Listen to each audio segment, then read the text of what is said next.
let's get into our next topic here. One that we definitely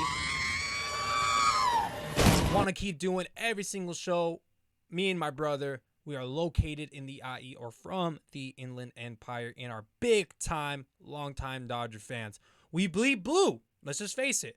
Yet we have different opinions on the same fucking team all the time, calling each other up, yelling at each other, calling each other bitches and dick suckers and shit, cocksucker. Overall, this segment will be at the end of every episode so that we can cover the team each week and have updates of what we see from each game. Drew, this segment is called It's Time for Dodger Baseball. Get that on the soundboard.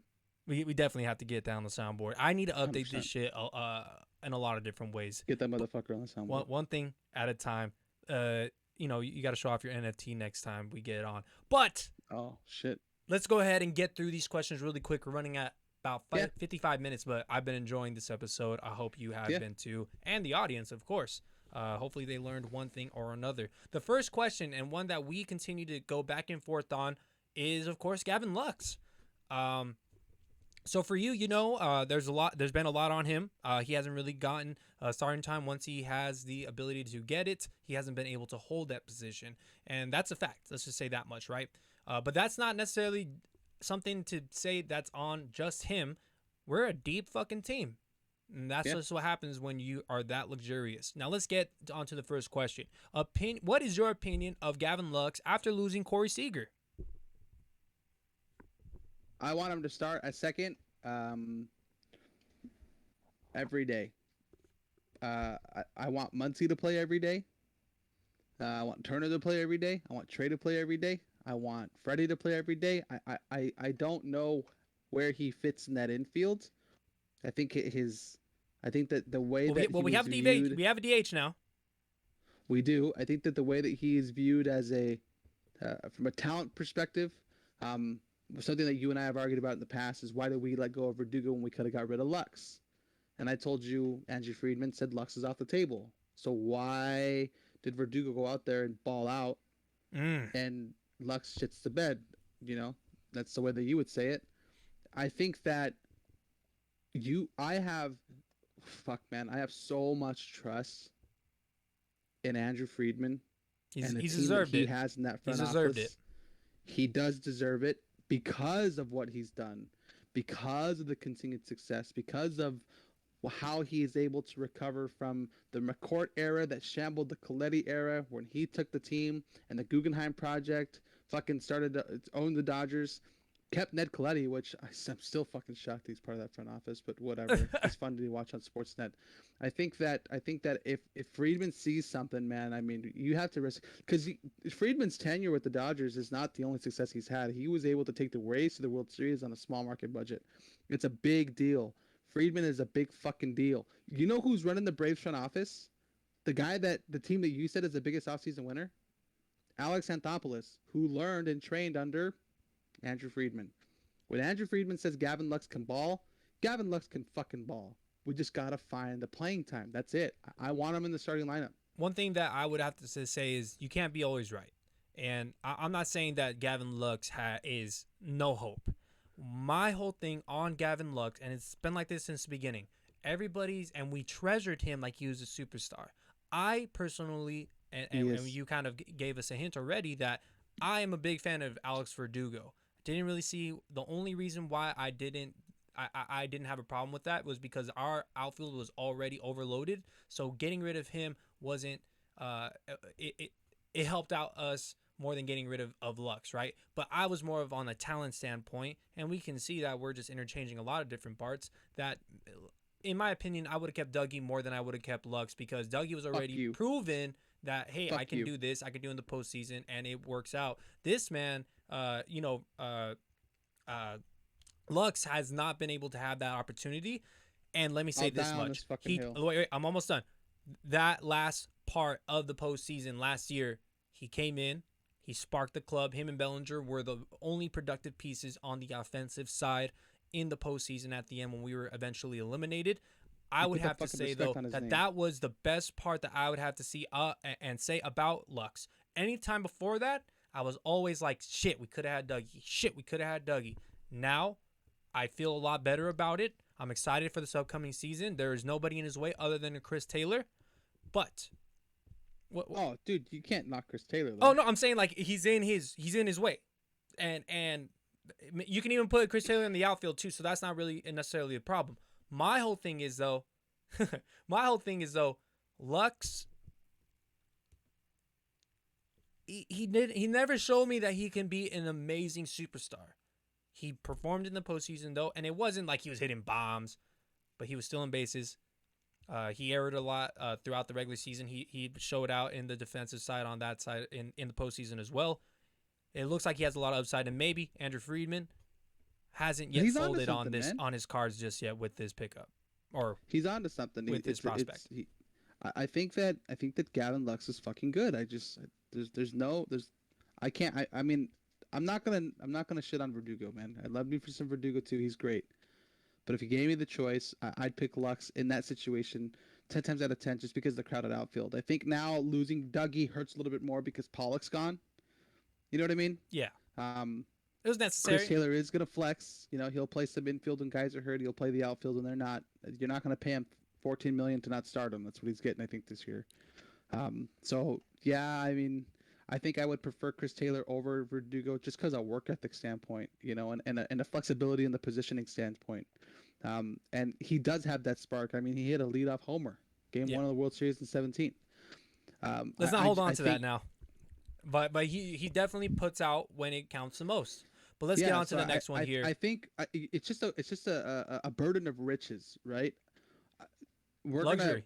We have high expectations, but on any other team, I think Lux is a starter. No, it's not that I don't. It's not that I'm upset about the high expectations. I'm upset that everybody's already calling him a superstar or trying to give him that title when he hasn't shown me that enough. So for me, that's how I feel about it. But we should definitely get on to the next one. We're running pretty long on time. Final thoughts. Final thoughts? Oh, I don't know. I thought you had something to say.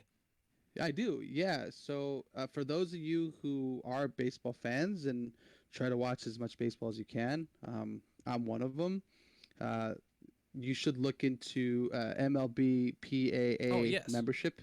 The link should be in the description below. What it is it helps. You want to share it on your screen? Yeah, go ahead, share it. Oh boy, close. No worries. I'll go ahead and put it on you for a little bit. It should be working. So yeah, it should be working. So that's just me though.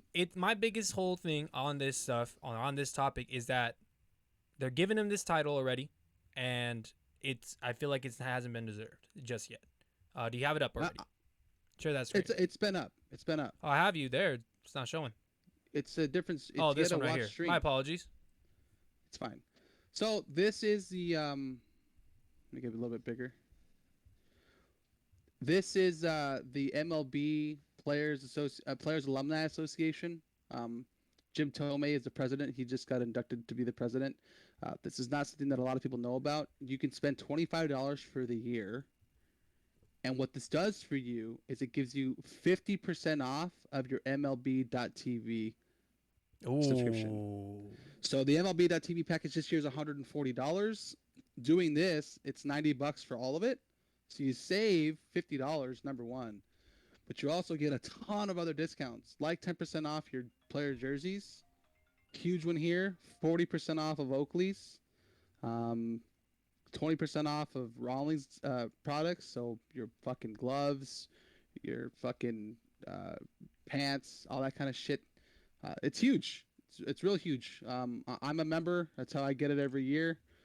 There's nothing more refreshing than buying my MLB.TV subscription. I am a Dodger fan in the Midwest, so blackout restrictions aren't a thing for me. I know that Sportsnet's got a stranglehold in the LA area, but if you're a fan of a team that you don't live near, this is the way to go. Instead of spending $140 up front, you could just do this. Get yourself a whole other litany of discounts, and get you some baseball in your life, man. Baseball is the fucking best thing in the world. I like that. I really think that was really nice of you. And if I didn't already steal yours, I'd be doing that as well. I'd be doing that Yeah, as I well. know. By the way, password works again, boy. Let's get Fucking it. the Let's game's get it. on. I'm so excited for this fucking new season, especially now that we made predictions, baby.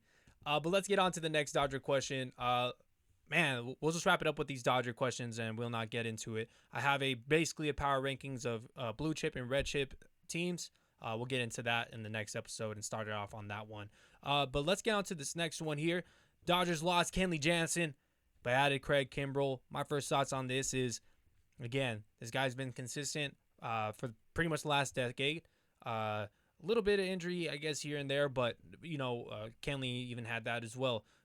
Even just loss of production. So I think for me, you just see a high-class organization lose it and then gain somewhere else. Now we luckily had some production and we're able to have somebody to trade for him, but ultimately that's what a high-class organization does, and we're able to do that, and very excited about what this guy will be able to do. I will definitely think, though, that this guy's kind of a character, Craig Kimbrell, with the way his stance is, all that kind of stuff. It's going to be amazing to have that at the Dodger Stadium. They're going to be able to market and sell the shit out of him. Your thoughts? I see you. I'm chuckling, dog. See this? This 90-degree angle? See that? That's him. They made the right move. Oh, the right move? Oh, okay. You know what? Maybe they can add that and make it kind of like the LA. The L in the A with this or something. A little bit. I don't know. A little bit. I think on paper you think that, oh, he's fucking great, 400 some odd career saves. Oh, he's a champion. He's this, he's that, which all that is accurate. But you spend any time on Reddit, you want to learn real fast. That motherfucker's name is Cardiac Kimbrell. All right. If it's a non-safe situation, his ERA is gonna fucking balloon. Safe situation, there's gonna be some guys on base. It might be tough to watch. He's gonna save some fucking games. Dodgers are gonna win a lot, but don't expect him to be any different than Jansen's wild ride that we've been experiencing these last couple of years. There's nobody like Mariano Rivera who's gonna come in and get 3 outs, boom, boom, boom, with a lights out pitch. He's good. He's got experience. He's got ice in the veins. He's just. They both have the same type of style, though, right? They have one pitch, and they just go to that fucking pitch, and then they try to throw you off with another one. And kind of like the Mariano Rivera style. You know what's going to come? Yeah, can you fucking hit it? That's the thing is, Mo perfected it. I mean, over 600 career saves. That's almost an untouchable record.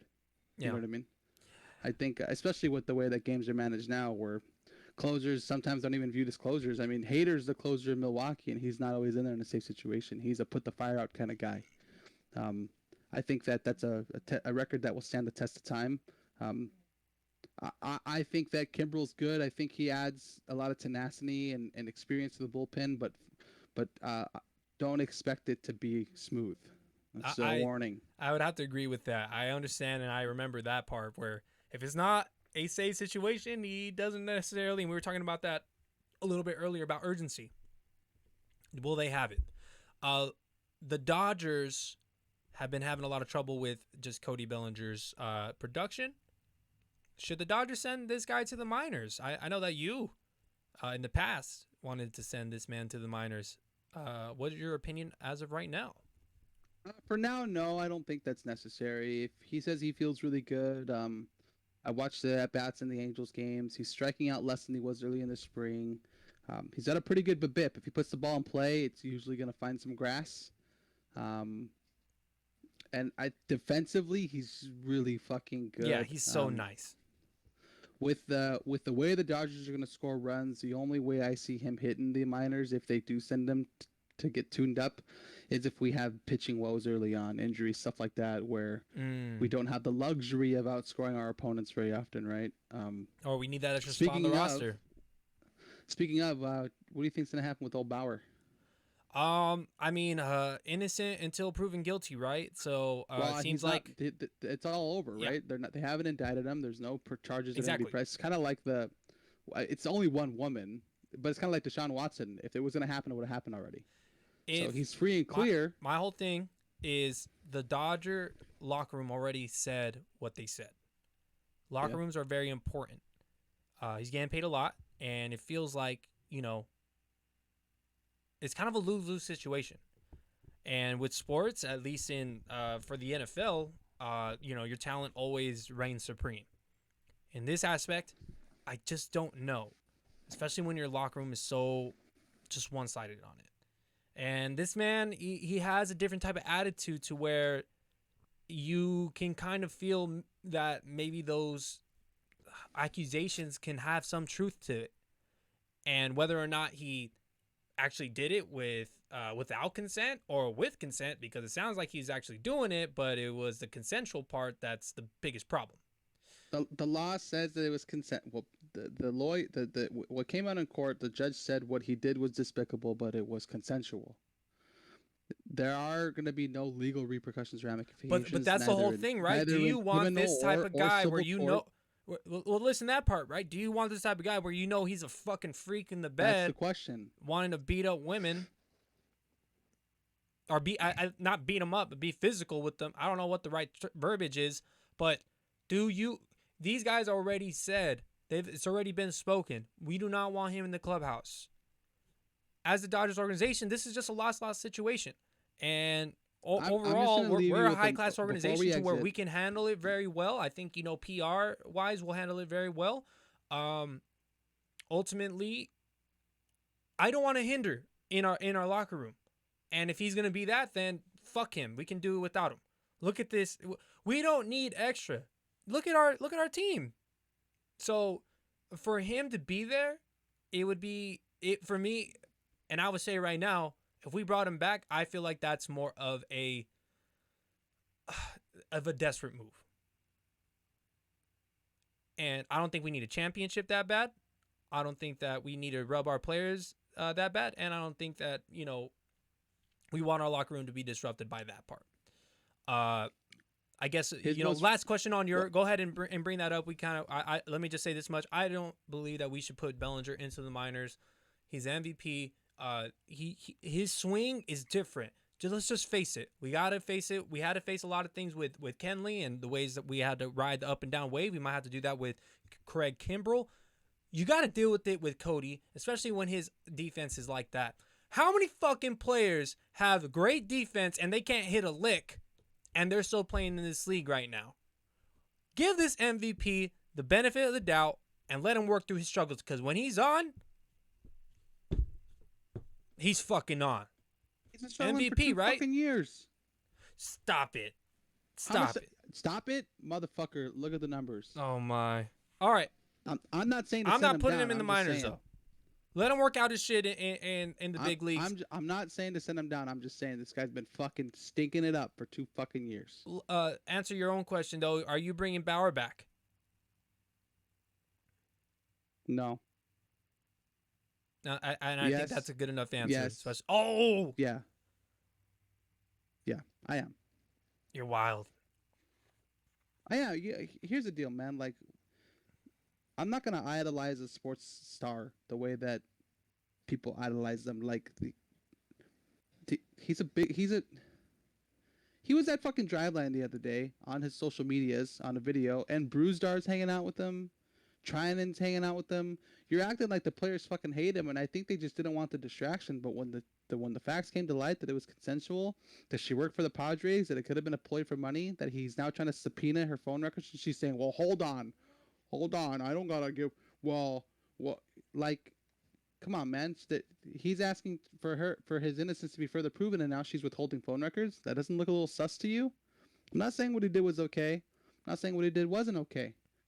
Right? Or however, my opinion is if he's not going to get arrested, he can go out there and win games. Isn't that kind of all that matters? His contract says go play great baseball, not go play great baseball and don't fuck chicks that you like. Don't do this or that. I would say yes. After I didn't know that he was hanging out with the teammates, whatever. Yeah. But ultimately, I think that he can rub somebody the wrong way pretty easily, and I just don't want I don't want our locker room to get any type of pesticide in there. We don't need no fucking. All right, let me ask you a question. He's a clown, right? He's a guy whose opinions apparently you don't vibe with, right? And that's fine. But if this guy can go out there and help the team win games and put up a sub-3 ERA and give you 220 innings, you going to turn that down? Hey, like I just said, in sports, and it shows It's a time yes and or time no. again that talent reigns supreme. For me, So, again, I am more on the. I never said anything about him and what his wrongdoings are. That's for everybody else. That's not for me to judge. My whole thing is he going to not me disrupt either. my locker room. That's been my whole point this whole time. You're saying that he's hanging out with the players? They accept him? If they accept him, I accept him. All right. Let's just say that I much. agree with you. Real quick, make it quick. What are your expectations about Freddie Freeman this year? I expect him to have 110 RBIs, 35 homers, be about 280 or better, and anchor that offense and hold that four spot all year long. He's batting pi, baby. 314, 120 plus RBIs with an OPS of over a 900. That's high. He's a baddie. That's really high. He's a baddie.